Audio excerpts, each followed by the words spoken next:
Emerging markets. You've probably heard the term before, but do you really know what constitutes an emerging market?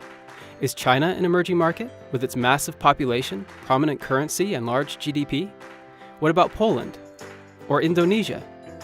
Well, actually, all of these countries are typically considered emerging market economies, despite the seemingly enormous disparity among them. Let's explain.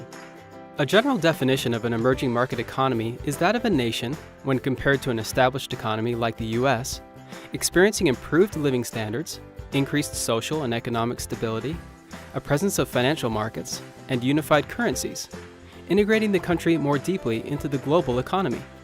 Why are these changes important?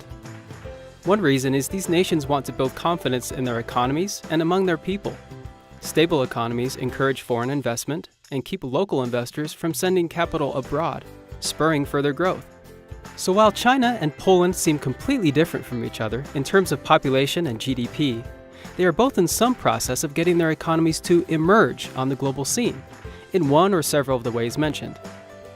Contrast these economies with those of the US, Germany, or Japan, where robust market structures exist, citizens have high living standards, and currencies are more stable.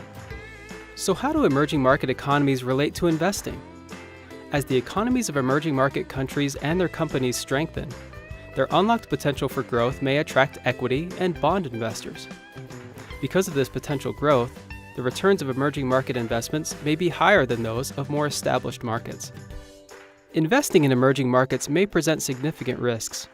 Remember, these economies are emerging, so investments in them are still subject to wide swings in value due to factors such as political instability, regulatory changes, and volatile currencies. Emerging market investments can also provide portfolio diversification, not just among asset classes and security types, but among different economies that may not move in tandem with developed countries. Investing in emerging markets can be done through ETFs and certain mutual funds, with each focused on a particular geographical region or group of countries based on certain criteria, such as GDP. ETFs and mutual funds, as well as many other investment products, can be purchased at Zions Direct. To continue building your investment knowledge, subscribe to the Zions Direct YouTube channel.